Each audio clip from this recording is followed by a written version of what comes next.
Hey everyone, this is Robert Solomon coming to you from South Studio One with the Smart Start podcast, designed for inspiring entrepreneurs who want simple yet effective methods to grow their online lifestyle business. What's going on today, guys? Today I'd like to talk about learning new methods and delivering your message with less confusion from information overload. Now that's from both sides. People that are teaching it and people that need to learn it. I always love to learn new stuff, just about anything. But when it comes time to focus on specific stuff for business, or, if you need to get something done and you need to fix the furnace or whatever, where do you start with all the information out there? Yeah, it's a digital world. Google's a good place to start, but be resourceful. Do you have any other place? Should say any different resource where you might find that same information you need, or maybe a different version or opinion on it. If you like to learn about business, I would go get the popular magazine like Entrepreneur Magazine. They even have an online version of that. I'm not sure if they're the same. I haven't, looked at each, but you can trust that, basically is what I'm saying. You want to get trusted information. That's, with this example, entrepreneur, current business trends. Have you ever really thought about where do you get up-to-date information that's not only, if you want to use the word official, but real, correct? Like TV today, everything they talk about is fake news. They just manipulate people to believe whatever they want. As far as information, I don't think books can deliver on current information as I'm speaking about in this podcast. So what do we have left? The online world of overloaded information is what we have. We have to sort through that. The writer Andrew Davis videos and podcasts for some big companies out there, he said it well. Just because we have more information available doesn't mean we can consume more information. Today when you search for, let's use a better word, a definition or a process, well-rounded explanation about anything, you get 10 different views, descriptions, and interpretations for that one thing, whatever it might be. It's crazy. Wow. What's what? Where does the truth begin and the fluff end? Everybody's out there they have their own idea about how something is or should be. They use $100 words. I don't know, us humans, we just can't say blue is blue.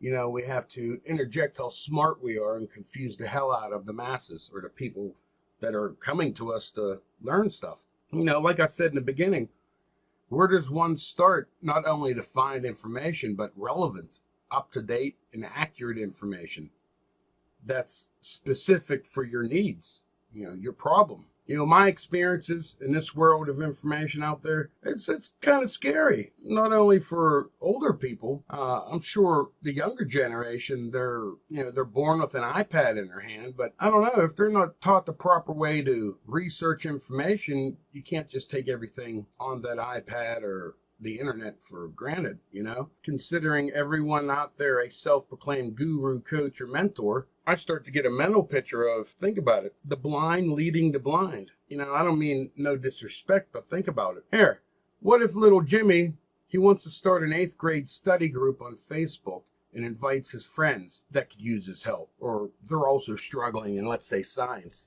Awesome. I know his group will fill up fast with eager kids who want the free information from the study group, because they're thinking, now I don't really need to study. I'll show up to this group, jing it, and be done with it. Record it, right? Well, not so fast. Why? Why, I say. I need help with science, and this guy will get me straight to the answer. Boom. Problem solved. Okay, Einstein. Did anyone bother to ask Jimmy what his grades were for science? Heck, did anyone check the answers you got from Jimmy with your teacher to verify their accuracy or correctness? Now do you see the problem we're facing in our daily lives? And I mean everybody. So, when looking for business answers, such as how to write an attention-grabbing subject line, or how to structure a simple sales page, sales funnel for, let's say, your new widget, you have the correct idea. Did the explanation have a loss of meaning or incorrect meaning? You see the issue again? Okay? For my computer guys and gals out there, this should clear up any confusion about this talk. Whether you download an app or a program, email that app, save that app or program to a different file or folder or a flash drive, what happens to that information? Besides the information being transmitted in packets of binary digits, you have the same informational or information degradation. Simply put, the app or program is made up of binary digits, correct? Ones and zeros, yes? Those ones and zeros make up bits and bytes. So, okay, along their journey over the internet, email attachments, saved to different folders and whatnot, burned to a DVD even. That program or app loses a bit here and a bit there. Now, what's that mean for the end user, us? In the computer world, if you have Windows, that means the blue screen of death. Not a fun thing to get, especially if you have a lot of information on your hard drive. Plus, if you don't get the blue screen of death, you'll get error messages, apps will freeze, videos not playing, and a slew of corrupt files that not only, the only way to correct it is to wipe the drive clean and start from a fresh load from a disk. What does this mean for a new person that has this nice blue widget and needs to find a common sense way to attract brand specific people to his blue widget? We know he needs blue widget people, right? His markets or his market are those people looking for a blue widget, not a green, not a yellow, not a light blue, blue. When you seek knowledge about a particular subject, procedure, process, no matter what you need to learn, make sure you know the source of that information. I'm sure you heard the term, not all things are created equal. Well, that goes for just about anything. Wouldn't you agree? I hope you're getting my point about this, because the information available to you today on the internet, if you were to ask some old school marketers about this, they might reply, well, I know I would reply, a carbon copy sales letter, which today equals copy and paste email. Well, what's the point? Okay, if you research an idea to improve, let's say, your advertising that you're running in Google AdWords, I guarantee you, you type it into Google, let's say you want to learn about proper email etiquette or something like that. You'll get page after page of results talking about email etiquette with the same information, and I've seen it so many times, with the same spelling errors from somebody totally different, a different website, a different author. I think it's kind of funny. Like to always, I always like to say, don't take my word for it, look it up. Find a book about that subject. Cross-reference what you learn.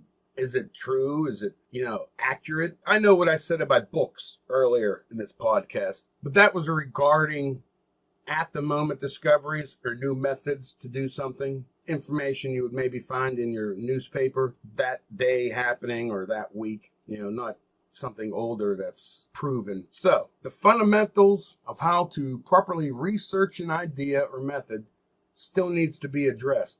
I think it does the old school way with books, pen, and paper. I talk about him a lot.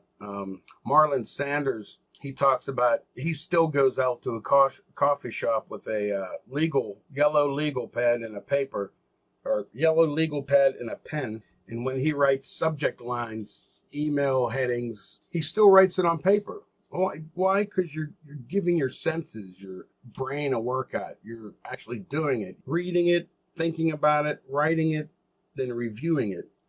That's one of the basis for how you learn. Yeah, I'll talk about that in a minute too. This is pretty neat. But yeah, the fundamentals of how you get your information. Don't go off the farm just yet. Just continue listening here. The foundation to start a business is still the same exact way to do business. I mean, when you start a business, you need to have an idea, research your idea, get funding, so forth. The only thing that's really changed today in our digital life is, you got a brick and mortar store where people walk into, and there's the digital side, the virtual e-commerce store. Some have both. Some are created online only. And believe me, it's very lucrative online. Why? Because people are lazy. Who wants to go to Domino's Pizza and pick up their pizza? They don't care if it's $3 more. They want it delivered. Same with the information. You want a book? Download it. Order it on Amazon. Get a copy in the mail. Heck, a lot of that. I think Borders is a popular bookstore. I think they went out of business. A couple of them have. Strictly online anymore. But let's try to continue here. I don't want to keep you going on forever. But, this stuff's information. Or this stuff's important. The information you put in your brain has to be original thought from the writer, the inventor, the speaker. Whoever created the definition or examples. To understand it how they intended you to learn it, you have to understand it from their point of view, their process. Does that make sense to you? Here, years ago, when you had an idea or a process, it would better wow somebody, especially if you wanted to get a book printed, because the publishers wouldn't even look at you or give you the time of day. Today, it's much different, because if you're 3 years old, you can have your own ebook. You can have your own YouTube channel and be a viral sensation around the world. But yes, accredited sources for digital information is ideal as long as it's not jimmyscienceclub.com, you see, So how did we get so naive about knowledge that we listen to or read one article on Facebook that's not been verified at all, but we write it in stone that it's the truth? Kind of babbled that sentence up here. But you follow me? Don't take everything like this Safe Auto commercial where the woman says, if it's on the internet, it must be true. Yeah, when pigs fly, that's true too, I bet. They said it on the internet. If you wonder why your business or YouTube channel isn't performing like the gurus told you, well, maybe you should find a different guru, or better yet, find somebody of expertise, a better mentor, and get the information right from the horse's mouth. If you ever heard that term, go to the source. That's what I say. The exception to the rule is you need to relate to the person as well, delivering the information, because there's so many learning styles that everybody has. For example, somebody who learns by listening, a well-researched audio podcast read word, for example, about the McDonald's brothers business might better serve you, like I said, if you hear it instead of reading it, okay? Actually, you could check the description below for some resources. Actually, a link to that article I was just telling you about, the McDonald's brothers. It's not too long of an article. It's on robertgsullivan.com, the website. It's pretty interesting what they created. That's a lot of businesses took that model. Over the years, I've learned things the hard way. Maybe I was a knucklehead, immature, or didn't find my place in the world yet. One thing was certain, though. The way I learned, I understood and comprehended information was different than my peers, my friends. No, before you ask, I wasn't dropped in my head as a baby. Well, let's not hope not. No, but seriously, I can't stress enough to people that I instruct or train. Never stop questioning unless you can do what you're learning in your sleep. I always wondered what that comment meant. Don't stop learning it until you can do it in your sleep. Here's my best explanation. When you lay down at night to fall asleep or try to fall asleep, do you review all your problems in your mind visually, your imagination? Do you actually picture the situation in your mind, to make sense of it? That's where the term mind map probably comes from. I know I never can fall asleep. I'm always reviewing the information that I've learned, or today, what happened, or I thought that's supposed to be done in our subconscious when we're sleeping. You get what I mean here? And if you don't, leave a comment below about the part you need clarity on, or if you have a correction to anything I said, if I was wrong about anything.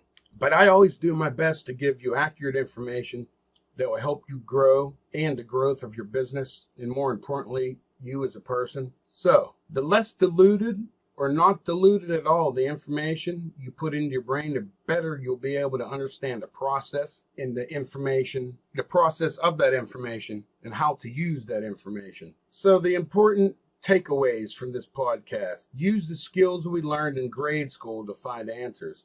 Remember book reports? Recall how you did that. That's how you should research subjects. It's grade school stuff. I don't know where we forget all this. Never take the information you hear, read, or watch at face value. In other words, ask questions to confirm the accuracy of that information. Next, research the topic you learned, or want to learn about, and at least with 5 sources. It could be on the internet, but just be sure to word or phrase the search a couple different ways. Check that information if you're using the internet exclusively. But I always say, use reputable sources for information. A good example is that Dummies series, Writing for Dummies or Learn Computers for Dummies. It's a popular publication for how-tos, and it's been around for some time. And lastly here, ask for help from your mentor, your coach, or teachers. If you spent more than an hour trying to solve an issue, start by asking to be pointed towards the solution. Don't ask for the solution. And if the mentor is smart, they would point you in a direction anyways. This will give you a sense of accomplishment and confidence when you do the work yourself and when you get your resolution or you finish your project. This will better prepare you to teach what you learn or write about, and you'll have more success in return. So, as always, check the description below for some useful links and tips and some different resources that you can use throughout your life and business. So, this is Robert G. Solomon coming to you from South Studio One. Stay cool.